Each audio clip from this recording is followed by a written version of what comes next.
So what if I told you that a single word in one ancient translation held the key to completely transforming our entire picture of God? Well, that's exactly what we're going to dive into today.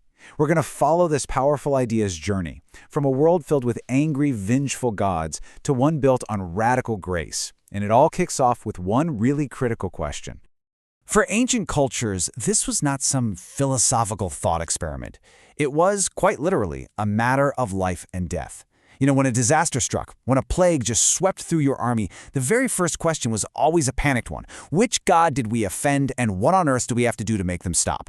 A very famous Greek king faced this exact problem. And the answer he came up with? Well, it wasn't just a quick fix. It actually became a blueprint, a model for how to deal with the divine that lasted for centuries. It's a dark, transactional model, and it's one built entirely on fear. To really understand the revolution that's coming, we have to first get our heads around the old way of thinking. And our case study for this is King Agamemnon, straight from the pages of Homer's Iliad. Okay, so here's the setup. King Agamemnon, he goes and dishonors a priest, and the god Apollo, he gets absolutely furious. He doesn't send a strongly worded letter, no. He sends a plague that starts tearing through the Greek ranks. The message couldn't be clearer. The god is mad, and people are dying because of it. The king has to do something, and he has to do it fast. So what do you do? Well, it turns out there's kind of a 4-step playbook for dealing with a deity like this. First, you got to figure out what you did wrong. Second, you have to return what was stolen. But, that's never enough, is it? So third, you offer a massive bribe. In this case, it was called a hecatomb, a sacrifice of 100 oxen. And the final step? You just hope. You just have to hope it was enough to make the dying stop. This whole process, this whole song and dance, it has a name, propitiation. But in this pagan worldview, it's all about us, the humans, calming down a hostile, moody god. The god is the problem, the human sacrifice is the solution. Now, I want you to remember that model, burn it into your brain, because it's about to be completely turned on its head. All right, let's fast forward a few hundred years. A group of Jewish scholars are translating their Hebrew scriptures into Greek. They're creating a text we now call the Septuagint, and they have a challenge.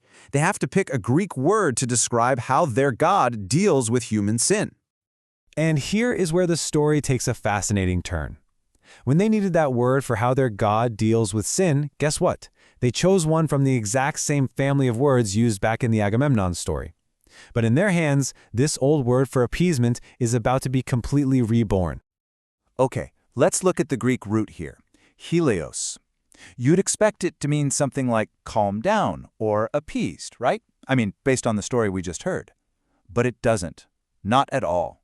Its core meaning is to be favorable, to be gracious or benevolent. That's a radically different starting point from an angry, volatile god. And this shift is illustrated brilliantly right here. In the book of Genesis, Jacob is absolutely terrified of meeting his estranged brother Esau, so he sends all these gifts ahead of him, saying he wants to gain his favor. And the Greek word used there is derived from híleos. Now notice, he's not trying to appease a deity here, is it? And that, right there, that is the crucial shift. The action is no longer this transaction designed to stop a divine tantrum. It's become a relational act, something meant to heal a broken connection between two people. But here is the absolute game changer. In Psalm 65, the Septuagint translators write this completely astonishing line. Just look at who is taking the action here. It's not, we will do things to appease you. No, it's you, God, will make things right for our sins. The entire dynamic has been flipped 180 degrees. I mean, in the Agamemnon model, humans have to do all the work to calm the god down. But in the biblical model, God himself takes the initiative. He provides the way to solve the problem and restore the relationship. And this brings us to the final and truly revolutionary understanding of what atonement is all about. It's not something we do for God, it's something God does for us. This is why trying to read the Bible through the lens of that Agamemnon story it just doesn't work. As one scholar puts it, doing so is tremendously violent to the text. You're literally forcing a pagan model onto a completely different story. Let's just put them side by side because the contrast is pretty stark. In Agamemnon's world, the god is volatile and angry. In the biblical model, God is slow to anger and merciful. In one, the problem is an offended deity. In the other, it's human sin breaking a relationship. One is all about human initiative, the other is all about divine action. One is trying to appease wrath out of fear. The other is trying to restore a relationship out of love. These aren't just different ideas. We are talking about two completely different worlds.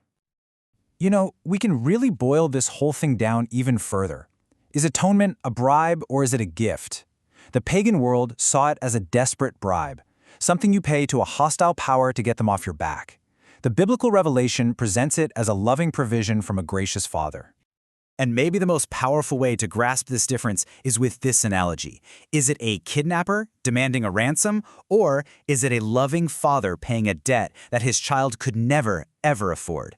The actions might look similar on the surface, but the heart behind them and the story they tell could not possibly be more different. So this biblical concept of atonement, this Hilasmós, was never about changing God's mind about us. It was always about God providing a gift to change our state, to remove the barrier of sin that prevents us from fully receiving the love that He already has for us. And that leaves us with one final thought to chew on. What changes in our view of God, in our view of ourselves and the world, when we realize that atonement isn't a fearful debt we have to pay, but a radical gift that we are simply invited to receive? I think the answer is pretty much everything.